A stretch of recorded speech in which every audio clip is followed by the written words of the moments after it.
Welcome to Students Incorporated. I'm your host, Mr. Jason. Join me weekly as my team and I produce content that's informative, positive, fun, and uplifting. This podcast is created and produced with the help of students from the International Community School of Bangkok. Hello, everyone, and welcome back. We've got a packed episode for you today. I'm joined by co-hosts Mia and Frank, and I've got two student guests in the studio, Toto and Highlight. We'll be talking all about entrepreneurship, how to go from just having an idea to actually making it happen.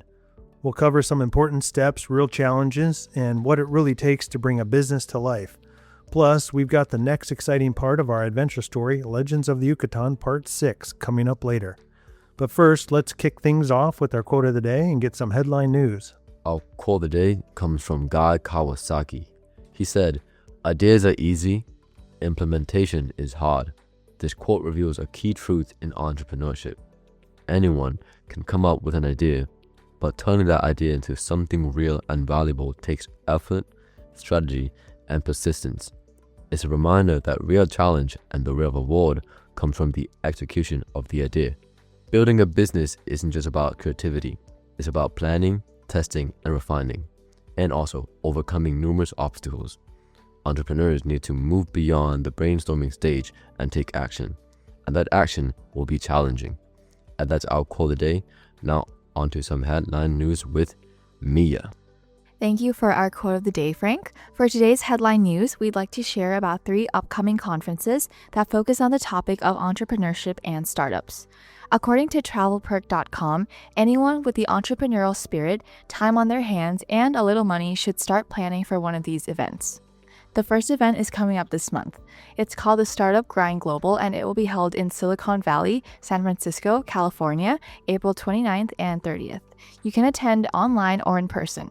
This is one of the most renowned startup conferences worldwide. Thousands of large-scale and early-phase startups will have the opportunity to come together, meet investors, exchange ideas, and participate in workshops. With one-to-one meetings with top angel investors in Silicon Valley, it's the perfect place to pitch your startup and scale to the next step. The second event is called Startup Fest 2025 and will be held in Montreal, Canada, July 9th through the 11th. This is Canada's original startup event where entrepreneurs, investors, and industry veterans gather to chart the course of future technology. This event is focused on communication and has been designed to create meaningful interactions.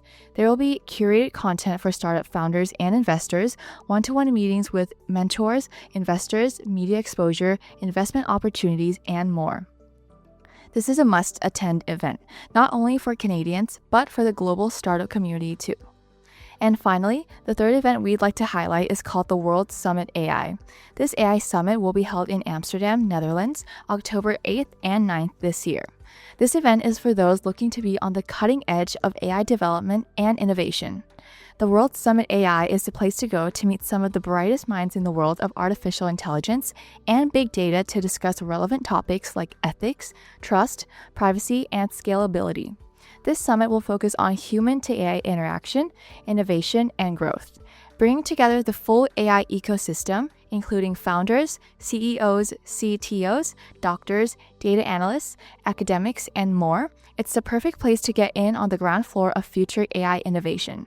This summit will also offer a startup accelerator with a dedicated expo and meeting area to facilitate the connections you need. And that ends our headline news for this episode.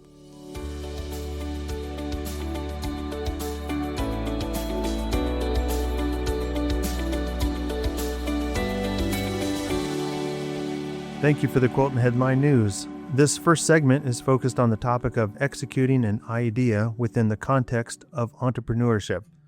So we'll be covering everything from validating a business idea, common founder mistakes, and building your MVP to why execution matters more than just having a great idea.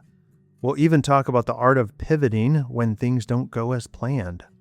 Hi everyone. Yeah, this is an important topic, especially for those who feel motivated to or want to start their own business, because I think a lot of people have really amazing ideas, but they often get stuck and don't know what the next step should be.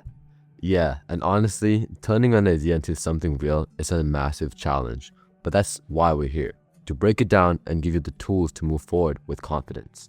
Oh, and by the way, Toto and Highlight are also in the studio to help us break down this topic. Welcome to the show, you two.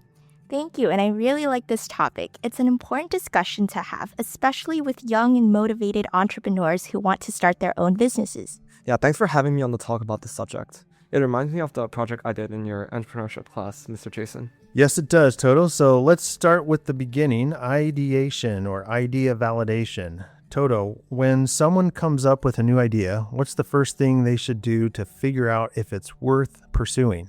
I think the very first step is talking to the people, not just your friends who will say, oh, that's cool, but actual potential users or customers. Validation is making sure that there's a real problem being solved. You can start small, ask questions, run surveys, or do informal interviews. Yeah, that makes sense. A lot of people just assume there's a market, but don't actually check, assuming it's just cutting a corner. There's got to be some research done, some data, or information that can help validate the idea. Exactly, Nia. I'd add that it's also important to do a quick competitor analysis. If someone else is already solving the problem, how is your solution better or different? And if nobody is solving it, you need to ask why not. That's so true. Sometimes an idea hasn't been done for a reason. It might not be feasible, or maybe people just don't need it or want it. Good points, everybody. So it's not about falling in love with your idea. It's about testing it in the real world. Remember, early validation saves you time, money, and energy later on. Let's talk about some of the common mistakes early stage founders make. Highlight, what are some of your thoughts about this? I think one big mistake is trying to do everything alone. People want to own the whole thing, but building something great usually takes a team. You need different skills like marketing, tech, design, strategy, and no one can do it all perfectly. Even if you're an M-shaped worker, you can get yourself spread too thin. Yeah, and I think people are also overbuilt. Like, instead of testing a simple version, they try to launch this huge, complicated product. Then they burned out or run out of resources. For sure, focusing way too much time on logo and branding in the early stages, and completely ignoring whether the product even works. Branding is important, but it's not the priority when you haven't even proven the idea yet. It's all about balance. It's easy to get excited and rush ahead, but skipping steps can be costly. Start lean, learn fast, and stay humble. What's next, Frank? Alright, so let's talk about MVP. Toto, what does building a minimum viable product actually look like? An MVP is the simplest version of your product that still solves the core problem. It's not meant to be pretty or perfect. It's meant to test your assumptions. For example, if you're creating an app, your MVP should just be a basic landing page, explaining the idea and just seeing if people sign up. Yeah, it's a great way to put it. I think sometimes we think MVP means an almost finished product, but it's really just about testing the core idea in the easiest way possible. Yeah, it surprises me how MVP not only means most viable product, but it also means most valuable player. So one cool MVP referring to both ways of interpreting that acronym, I would say example is Dropbox. Before building the product, they made a simple video showing how it would work. No code, just a concept. It got tons of interest in signups, which helped them know it was worth building. It proves you can test an idea without having the full product. Another example is Airbnb. Airbnb started with this air mattress in the founder's apartment. They made a basic website and tested if people would pay to stay in someone's home. That simple start turned into a giant company it is now. The MVP was basic, but it tested their assumptions. I love that. MVPs are about learning, not launching. Start scrappy. That early feedback is gold, especially if there's a lot of money and time being risked. Okay, let's move on to the next big truth. It is that ideas are easy, but execution is hard. Frank, what do you think? Absolutely. You can have the best idea in the world, but if you don't take action, it means nothing. Execution means showing up every day, iterating, listening to feedback, and putting in the work when it's not glamorous. And honestly, it's out there everywhere. People talk about their $1 million idea, but then you ask them what they've done with it and it's nothing, or they haven't started anything yet. Even in school with school projects, students do this. I read once that Mark Zuckerberg said that a mediocre idea with great execution will beat a great idea with poor execution every time. I think that's so true. Passion is great, but discipline is what moves things forward. Also, don't wait for everything to be perfect. Execute with what you have. Some of the best businesses were started with limited tools, but a lot of drive. Execution is what separates the dreamers from the doers. We need dreamers and we need doers. An entrepreneur has to be both. Okay, Moving on, Mia, what's next? Let's talk about pivoting. What do you do when your idea isn't working out? A pivot doesn't mean failure. It means you learned something, and now you're adjusting. That's actually smart business. Airbnb started as an air mattress rental site, and they pivoted after realizing that what people really needed and actually wanted. That's such a good example. I think it's important to not be emotionally attached to a first version. You have to let the data and the feedback guide you. Also, sometimes you pivot not because the idea was bad, but because the timing was off, or the target audience needed to be different. Pivoting is a tool. It's how you stay in the game. Another example of a successful pivot is Instagram. Originally, Instagram started as a location-based check-in app called Bourbon. Yes, you heard that correctly. The founders noticed that the photo sharing feature was the most popular aspect of the app, so they decided to pivot and focus entirely on photos. This shift to a photo sharing platform led to Instagram's massive success, ultimately being acquired by Facebook. It's a great example of how being open to change can turn a product around. Oh, and by the way, here's a quick plug for the Students Incorporated for all our listeners. Check out our Instagram account and follow us. Our marketing team has had a lot of fun this year creating fun and engaging content. Yes, jump on board our IG account. It's been fun to watch it grow this year. And on the topic of pivoting, stay open, stay flexible, and be willing to evolve. That's how you survive and then hopefully thrive. This has been such a powerful discussion. Before we wrap it up, let's go around and hear one piece of advice from each of you for young entrepreneurs out there. Mia, go ahead and start first. I'd say don't wait for the perfect time. Start small, start now. Action beats waiting every time. Talk to people, your customers, your mentors, and your team. The best businesses are built by listening and learning. Don't be afraid to fail. Every failure teaches you something and brings you closer to what works. Yep. As a parting advice, stay curious, stay humble, and keep experimenting. You never know where your idea might lead.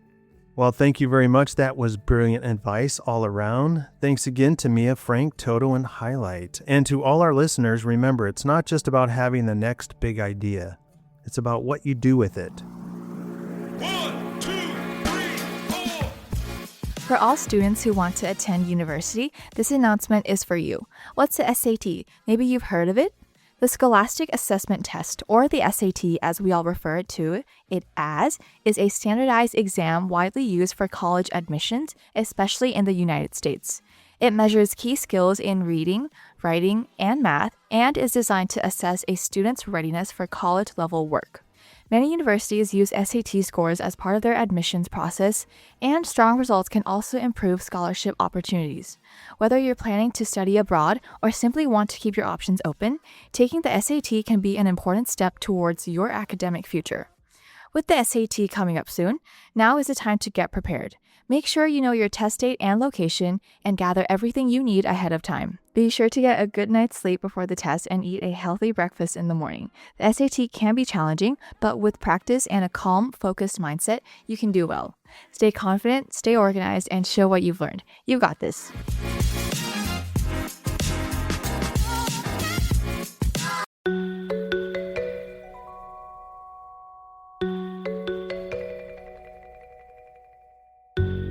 And we are back with our second segment, and we will continue with part 6 of our story, Legends of the Yucatán. Part 6 is titled The Escape.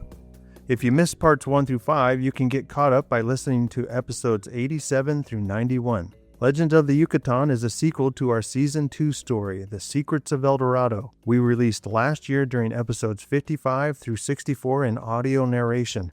It's also available in book form as a downloadable PDF from our website or in paperback version on Amazon.com. Just visit studentsincorporated.com to find out more. Now, moving on, Camden will give us a quick recap before we jump into part 6.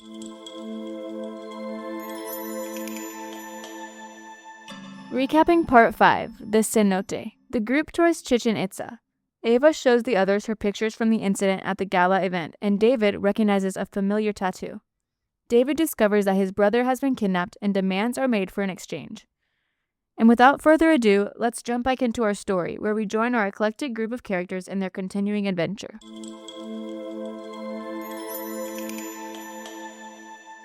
The passageways inside El Castillo, the step pyramid of Chichen Itza, were small and cramped.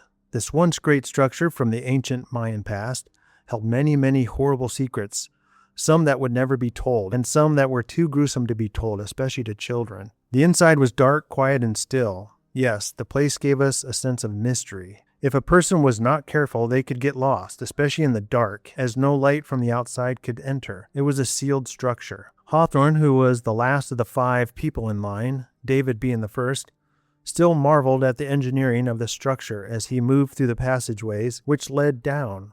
Miranda followed David, then Ava, Tommy, and then Hawthorne. Fortunately, the 5 of them all had somewhat full battery life on their phones, so they took turns using the built-in flashlights. David, who was leading, held one light, and then Tommy held the other light, which gave them 3 phone lights as backups. There was no cell signal within the structure either.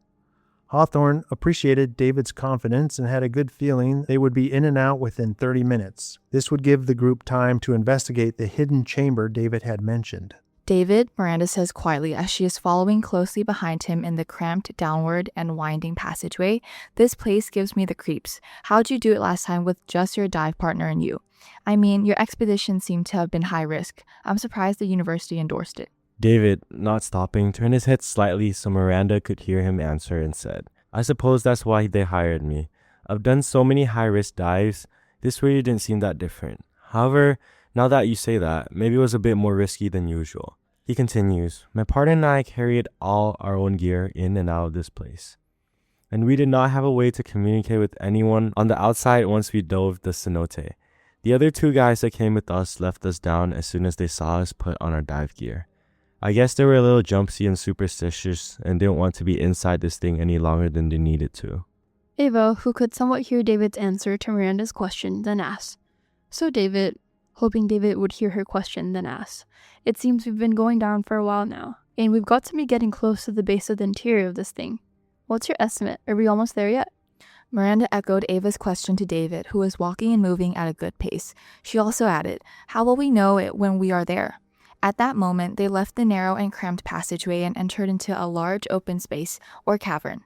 In the center of the large open cavern was a beautiful pool of water. It was almost surreal as the water was stunningly turquoise blue, clear, and pristine. It glowed, and the light it produced lit up the cavern. As all 5 of them entered the cavern, David said, turn off your phone lights. We can use the bioluminescence from the algae in the water to see. Isn't it beautiful? Wow, David, I guess you left this out of your story. This is an incredible place, Ava says with a grin.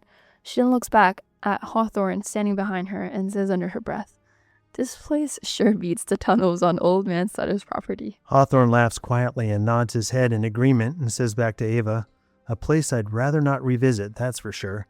He then adds with a grin on his face, a place it seems you and Sierra did go back and visit though. I mean, the missus and I are quite thankful you did too. Hawthorne and Ava's coded conversation about their previous adventure back in El Dorado County was interrupted when Tommy spoke up. So much has changed about this place from the last time I was here. Tommy tells the group. He continues, I don't remember much being, it was so long ago, but I do remember that this pool was not glowing and it was not this deep and clear. Miranda turns and then asks Tommy, what do you mean? It wasn't like this when you were here last time? Tommy answers, it's been almost 30 years since I was here.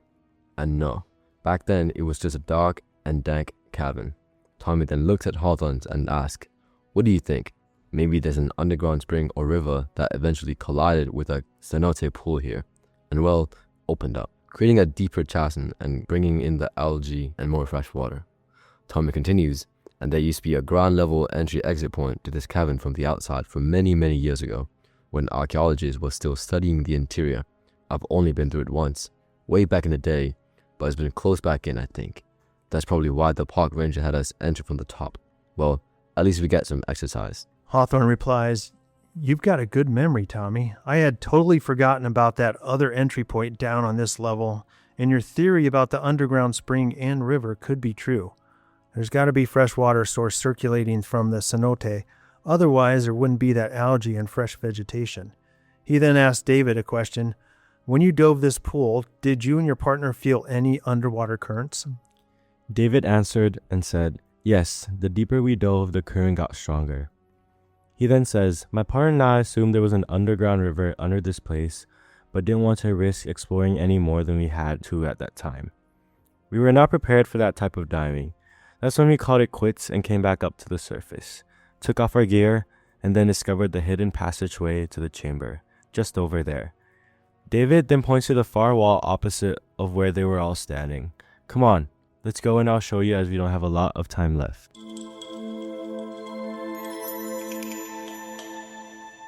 As their car was nearing the ancient site of Chichen Itza, Maria gives instructions to Renata and Carlos about the plan. She explains, here's what's going to happen.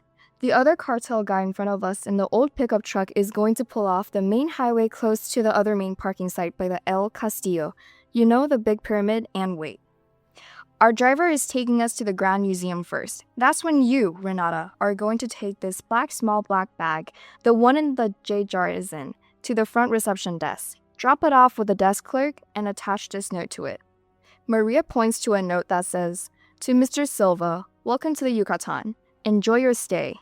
Maria continues, don't need to pay attention to the note. It's just there to divert attention away from the bag. Renata then says, wait, what? We went through a lot to steal that thing. Why are we dropping it off here? We're not, Maria answers. Now listen. Big Boss wants to use it as bait. The receptionist will just think you're just dropping it off for someone coming to visit. Maybe a friend or another tourist. Either way, it's meant to deflect attention away from the actual bag. At least that's what you need to convince the desk clerk of when you go in there. Carlos, who is sitting quiet and just looking out the sidecar window, then chimes in and says, that sounds like a stupid plan. Wasn't that piece supposed to be turned over to the guy back in Mexico City? The guy who's working with some big oil company? Carlos then looks at his aunt sitting in the front seat and asks, why did we take this job? It's gotten way too complicated. Maria answers back, this time with a softer tone as she tries to assure her nephew that it's all going to work out in the end. She says, well, nephew, we're stuck between two very powerful players. Our driver and his boss represent one of those big players, and the guy back in Mexico City represents the other big player. Both have unlimited resources and both have all the power. And we really need that payout. Renata jumps in and says, this better work. I mean, I assume you're trying to get more information from the brother of the guy who's in the trunk. Why else would I be doing this? I didn't think the big boss wanted to negotiate. Maria then tries to end the conversation with this. The brother of the guy in the trunk has more information the cartel wants, and it must be important enough to negotiate with the jar. Well, that's what we are hoping they think is in the black bag. She continues, we've talked enough about it already. We need to find a rock that weighs about the same as a jar, wrap it in newspaper, and then swap out the rock for the jar in the black bag. The jade jar won't actually be in the black bag. We want to bluff them and see if they take the bait. You also need to zip tie the black zippers together once you swap the rock for the jar. We don't need anyone accidentally opening that black bag prematurely. Renata says one last thing. This bluff better work since I'm the one that will be walking in there. You do realize that there are cameras everywhere. And that's why you're going in there. Now make yourself look like a young innocent tourist. Maria snaps back as she turns back around in the car seat.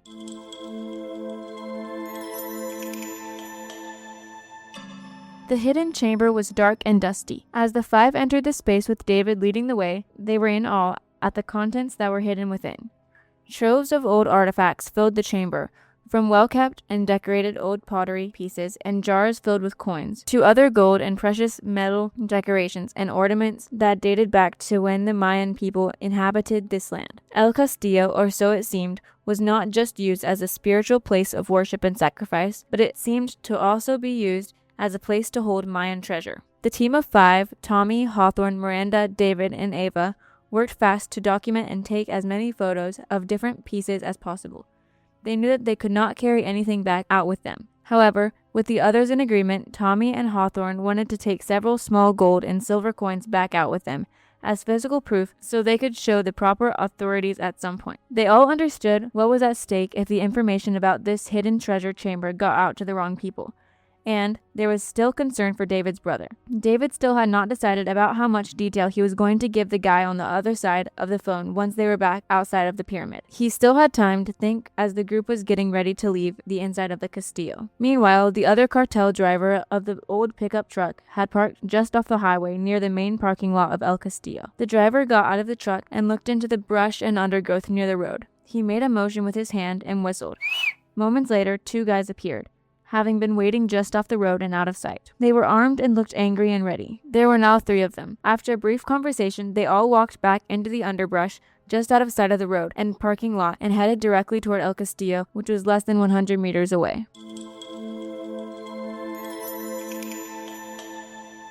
The group makes their way out of the treasure chamber and then back out into the larger cenote cavern.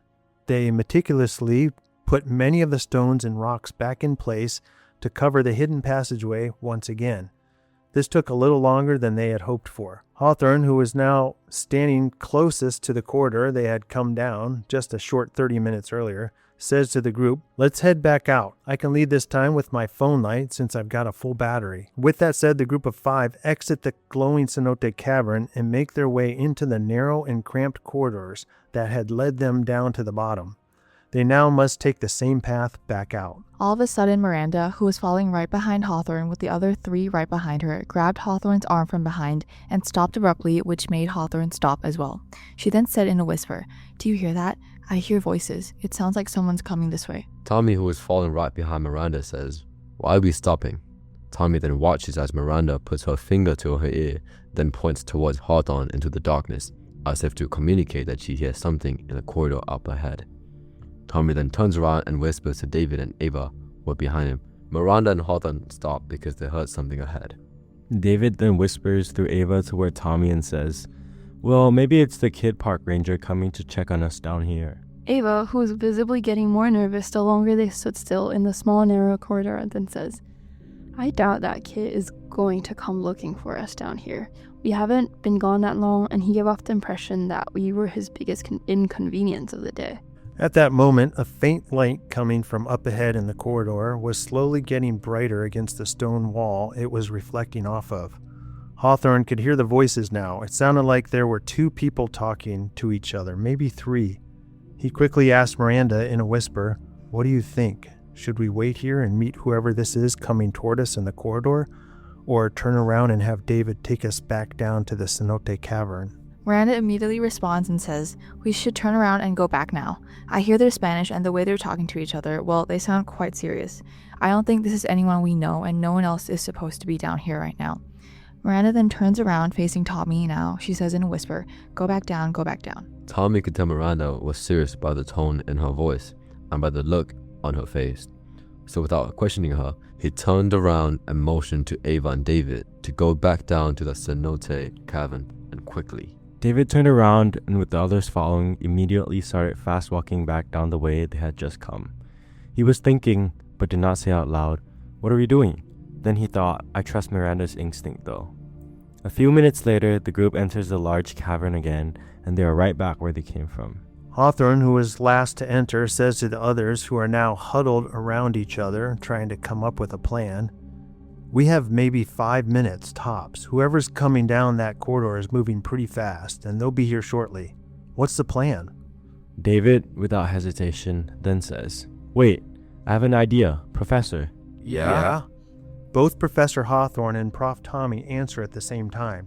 David then asks, "Do you both still have those coin samples you took from the hidden chamber?" Yes. Both Hawthorne and Tommy answer at the same time again while shaking their heads in agreement. David then says with more urgency in his voice, "Throw your coins in the water, some in the shallower part and some in the deeper part, and make sure they can be seen from where we're standing." Miranda then says, "That's a great idea, and I know exactly what you're thinking." As Hawthorne and Tommy were dropping the sample coins they had taken from the hidden chamber, Ava then says, Professor Tommy, I think it's time you try to find that other exit and fast. Otherwise, we're trapped here with only one way out, and there's no way I'm going to try swim out through that thing." She says this as she's pointing to the glowing blue and turquoise water. Tommy throws his last coin in the water and then says, "Got it, Ava, and I'll work on it. It's been almost 30 years, and my memory is not what it used to be." He continues to think and says out loud to us, other now watches him moving around the cavern, looking for the old entry-exit point. Let's see if I've remembered correctly. Hawthorne was standing on the edge of the cenote pool, struggling to get the last 2 coins out of his pocket, when all of a sudden 3 people emerged from the corridor directly behind him.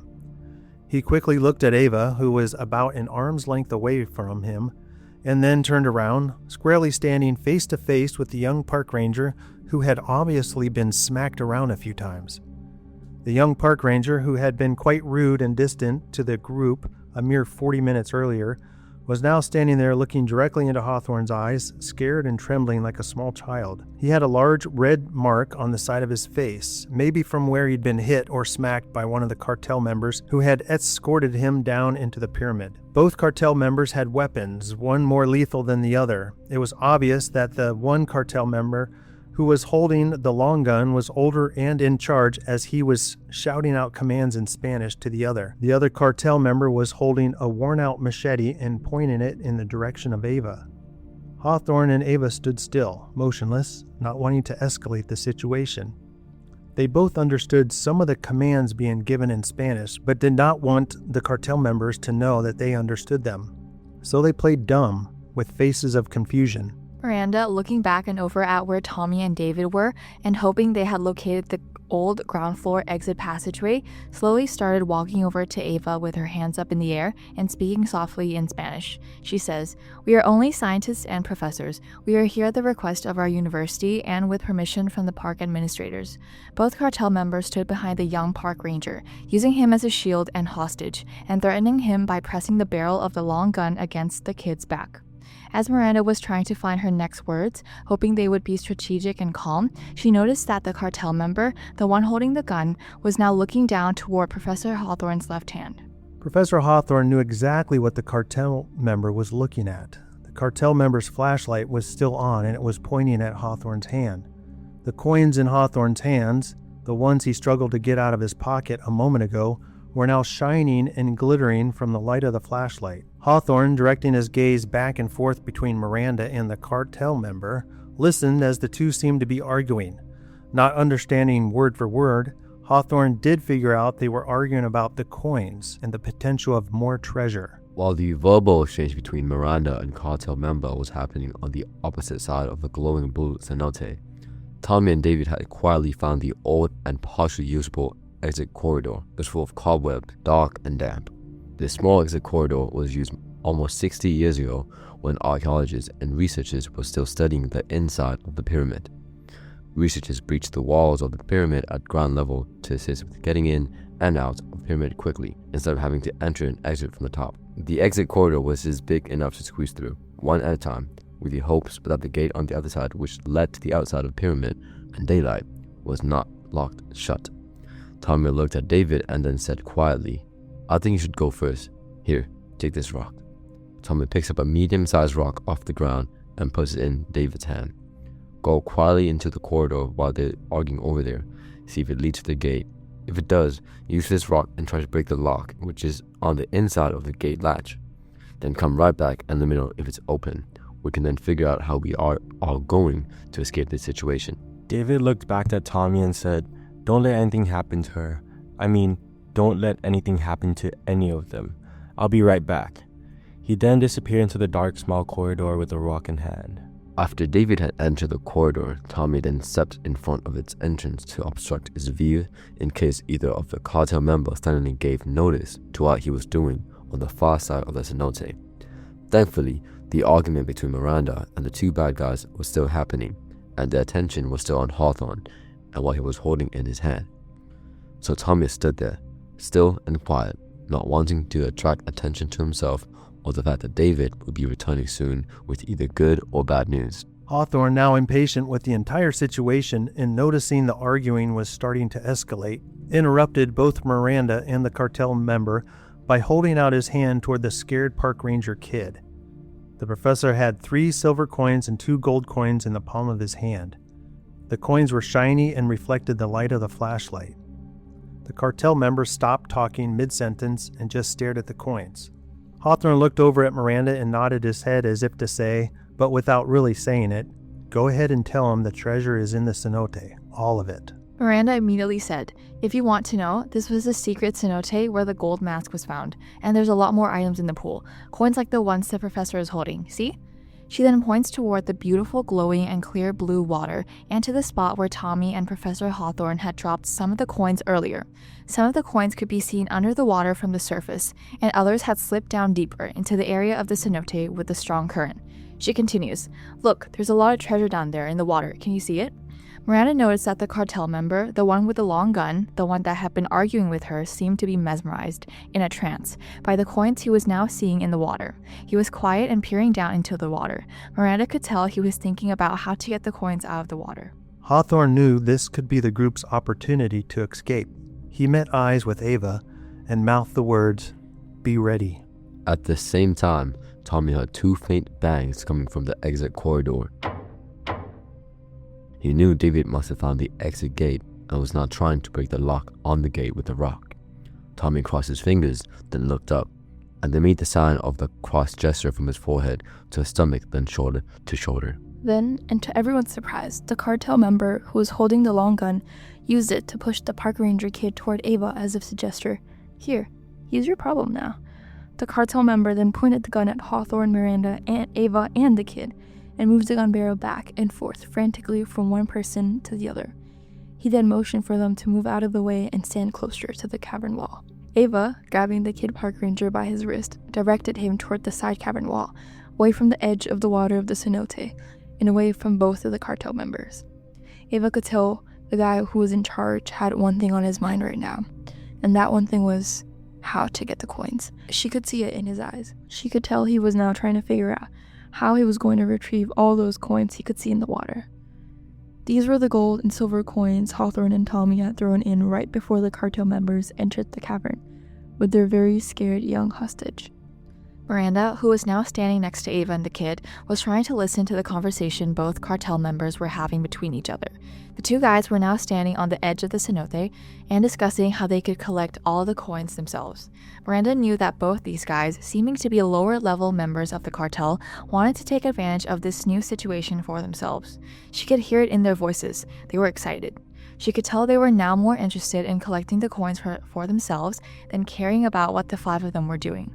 This new opportunity was now distracting them from their original plans with the hostages. Hawthorne, who had moved away from the edge of the cenote and who was now standing next to the smaller and not in charge cartel member, looked back at Miranda and Ava and mouthed the words, "Be ready." He then glanced over to where Tommy was still standing on the other side of the cenote, opposite of them, and mouthed the same words, "Be ready." Not sure exactly what was going to happen, Hawthorne knew they may get an opportunity to try to escape. While still looking at Tommy, Professor Hawthorne noticed Tommy looking down and to his left. Tommy then immediately looked back up at Hawthorne and nodded his head up and down as if to say yes. Hawthorne took this simple gesture by Tommy to mean one of two things.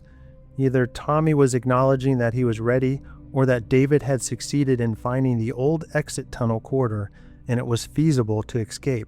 The four of them, Hawthorne, Miranda, Ava, and the park ranger kid, standing opposite of Tommy, would have to make their way around the cenote and then one by one rush through this small tunnel and then through the exit to the outside. Hawthorne knew the timing had to be perfect and that they needed a distraction to happen. All of a sudden, the loud crackling of a radio broke the eerie silence in the cavern. Ava jumped, as did the park ranger kid standing next to her. Ava looked over at the kid and said softly, "You'll be alright, hang in there." She noticed the kid smile back at her, then looked down at the ground again. Ava looked up at Hawthorne and noticed that he was staring intently at the younger and not in charge cartel member, whom he was standing close to. Hawthorne watched as the cartel member, the one that seemed to be in charge, the one with the gun, pulled a small hand radio out of his pocket and then said something into it. The guy was talking softly on the radio and seemed to be answering several questions that were asked of him about the situation. Hawthorne had forgotten a lot of his Spanish, at least the speaking part, but he could still understand a lot of it as it was spoken around him. Someone on the other side of the radio was asking the cartel member if they had found it. Hawthorne knew the person on the other side of the radio had to be close in proximity to them, as this was a shortwave walkie-talkie radio. He assumed the person on the other side of the radio was outside the pyramid somewhere, but close to the pyramid, maybe a lookout. Hawthorne watched and listened as the cartel member, the one in charge, proceeded to tell the person on the other side of the walkie-talkie they found the cenote where the golden mask was found. He could also be heard asking what they should do with the hostages that they were holding. Amanda, overhearing much of the conversation on the walkie-talkie, looked over at Ava and said, "They are talking about us and what they should do now that they found the secret cenote." The look on Ava's face triggered a small panic inside Miranda's mind. She was thinking, my live stream and work has brought me to a moment like this. How can this be? She could also feel herself get angry, and without thinking, she blurted out so the cartel members could hear her. This is a problem with people like you. You take, and don't have a clue about the impact your actions have on your own country, Mexico, or your own countrymen. She then says, you should be ashamed. Your family should be ashamed. Both of you. Ava looked over at Miranda and was trying to suppress her smile. Miranda was brave and correct. Ava felt the same way. Ava felt time stand still, as if they were now all waiting to see how the two cartel members were going to react to Miranda's tongue lashing. Ava secretly loved it, but was a little unsure about the timing. Then, to her surprise, and probably to the surprise of all of them, the cartel member with the gun, who was now standing on the edge of the cenote, looked over at Miranda, smiled, and then laughed. He seemed unfazed by what she had just said, or just didn't care. He seemed to have one greedy thing on his mind now. The coins. Hawthorne, breathing a sigh of relief after listening to Miranda scold both cartel members loudly and then observing neither of them react, watched as the older one handed over the radio to the younger one, whom Hawthorne was standing closer to. The cartel member next to Hawthorne was now holding the radio and the old machete, one in each hand. Hawthorne knew this kid still posed a threat. Then, something that none of them would have predicted, the older one handed his gun over to the younger one as well. The younger cartel member was now holding three things: the radio, the gun, and the machete in two hands. Hawthorne thought to himself, he's vulnerable now that his hands are full. He also seems quite clumsy in the way he's handling the long gun, not holding it in the way a person would if they were familiar with how to use it. All right, this is a good sign. But, on the other hand, a scared person with a loaded gun can be just as dangerous or more dangerous than someone who knows how to use it and control it. So they all waited now, watching to see what the older cartel member, the one who seemed to be in charge, was going to do now that he passed the radio and the gun over to his younger partner. Miranda, still quite angry and scared, but she didn't want to show it, took one step closer to Ava. She looked over at Prof. Tommy, who was still standing opposite of them on the other side of the cenote, then looked at Professor Hawthorne, whose back was toward her, and then at Ava. Miranda then says to Ava in a whispered tone, I bet he's going to try to get some of the coins out of the water before they leave. These two guys want them for themselves. They're not going to turn those coins over to their boss. Ava whispers back to Miranda, I was thinking the same thing. They found the cenote, which means they can report to their boss, and the coins only prove that there may have been more treasure at the bottom of it. And why not just take a few coins for yourself while you're at it? They can't help themselves. Look.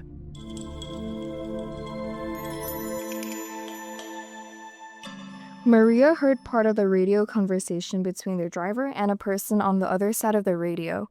The signal was poor and staticky, but she could tell it was good news by the reaction the driver had. Renata, who was sitting in the back seat of the car and fanning herself, then asked, What is it, Aunt Maria? Carlos butts in and says, Yeah, what's going on? I'm hot, bored, and hungry. Maria answers and says, The cenote location has been confirmed and there's proof. I guess they found some gold and silver coins. Maria continues, Carlos, since you're so bored, why don't you go see if the black bag has been picked up at the museum's reception desk? Be careful and nonchalant about it. Try to blend in like you're a tourist. If the bag is still there, behind the reception desk, then go sit down and wait for instructions. Maria then says, This is exciting. We're close to our payout and then we can go our own way.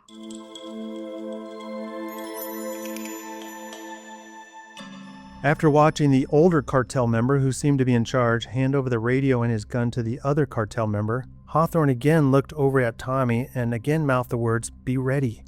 Hawthorne watched as Tommy again nodded his head as if to acknowledge and say, I've been ready. They all watched as the older cartel member took off his shoes, rolled up his pant legs, and then stepped down into the water just inside the inner edge of the cenote.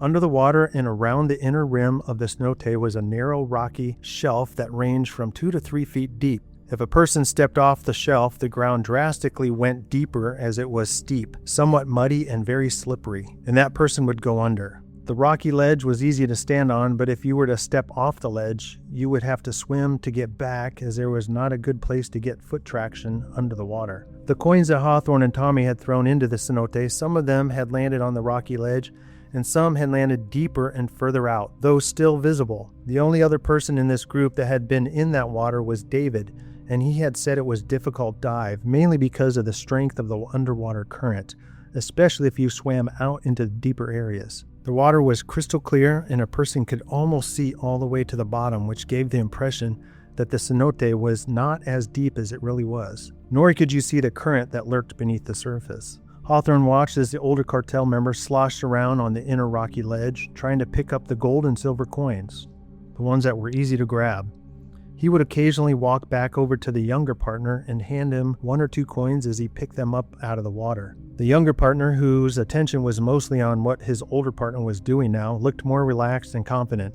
Obviously, the thought of getting rich off the coins had distracted him. Then it happened. The older cartel member, feeling overly confident in his ability to reach some of the deeper coins, stepped off the ledge and immediately slipped on the muddy underwater embankment and went fully submerged. Hawthorne froze for a moment, then looked over at the younger cartel member who was looking right back at him as if to say, "What should we do?" At that moment, both Hawthorne and the younger cartel member lunged forward toward the edge of the cenote to reach out their hands towards the guy who was still submerged under the water, but visibly struggling to get to the surface. Then the unexpected happened. As both Hawthorne and the younger cartel member bent over the edge of the cenote to try to help and save the guy from drowning, the long gun and the radio slipped out of the younger cartel member's hands. He had still been holding 3 things, and in the haste of trying to reach out one of his hands towards his struggling partner, both the radio and gun fell. There was a loud splash and a soft thud. Ava, seeing what had just happened with the radio and the gun, looked at Miranda and said, "Now's your chance. Run to Tommy now." Ava grabbed the young park ranger by the side of his shirt and then made a beeline directly to where Tommy was standing. She saw Tommy motioning to them to come, and hurry, quickly. Miranda followed directly behind Ava, and in no less than 15 steps, they were right next to Tommy and listening to his instructions. As Tommy watches the commotion happening with the Hawthorne and the younger cartel member on the opposite side of the cenote pool, he says to Ava and Miranda as he points to a small opening next to him, "Quickly, go through there one by one. David is waiting inside and will guide you to the exit. He was able to break the lock. Now quickly go." Ava pushed a park ranger kid through the small corridor opening first, and then she follows, and then after her, Miranda then follows. Ava is talking to the kid. Go, hurry up and don't stop." Miranda, who is right behind Ava, looks back as she passes into the small corridor and sees that Tommy is waiting, assuming he's waiting to see what happens with Professor Hawthorne. She then feels a sense of relief as she hears a familiar voice up ahead in the darkness say, "You're almost here, follow my voice." She thinks to herself, "David, thank goodness." Meanwhile, Hawthorne watches as the long gun sinks deeper and deeper into the water. It had dropped further enough out, missing the narrow ledge and landing on the muddy and slippery embankment, which was very steep. There was no way to recover it without diving into the water after it. The radio, which had also dropped out of the young cartel member's hands, had landed on the rocky ground by the edge of the water. After watching both items fall, first the gun into the water, then the radio onto the ground next to Hawthorne's feet, Hawthorne, still bent over with his arm out toward the drowning man, looked up at the young cartel member who was now only holding the old machete. The young kid was holding the machete under his arm and squeezing it tight by the handle, and he had a panicked look on his face. Hawthorne could tell he was no longer a threat at that moment. He was just scared. Knowing that neither he nor the young cartel member could reach the gun in the water, Hawthorne grabbed the radio by his foot, stood up straight, and ran toward Tommy, who was still waiting by the exit corridor on the opposite side of the cenote. As Tommy watched everything happen and then saw Hawthorne grab the radio and run toward him, he yelled out, "James, right here. The exit is right here." Tommy points to a small opening next to where he's standing. Tommy keeps an eye on the younger cartel member, who hasn't really moved from his kneeling position. It appears he's still trying to find a way to reach his partner, who is sunk deeper and deeper underwater. Tommy watches as Hawthorne twists through the opening and then disappears into the dark corridor where the others had gone just a few moments earlier. Tommy, feeling conflicted about the cartel member who went into the water, calmly takes a few steps forward toward the edge of the cenote and looks down to the crystal clear water, and secretly hoping there was some way this guy could be saved, even though he was just threatening them with a gun earlier. But it's too late. Tommy watches as the man, who's now just a blurry figure, who's drifted deeper and deeper into the depths of the cenote. His body is now motionless, then all of a sudden he disappears out of sight, as a swift and strong underwater current catches his body and carries it away, possibly into a deeper underwater cave or cavern. Tommy glances over the other cartel member who is still kneeling down at the edge of the cenote, just staring into the water. Tommy looked at him for a moment in silence, not saying anything. Tommy could tell he was in a bit of shock, as he had just watched the demise of his criminal colleague. Tommy then looks up, makes a sign of a cross gesture from his forehead to his stomach and shoulder to shoulder, turns around and then exits the cenote cavern through the small corridor where the others had just left from.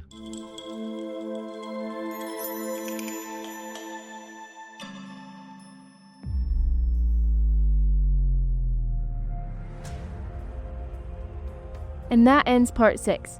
Stay tuned for next week as we bring you part 7 in our continuing story called The Legends of the Yucatán.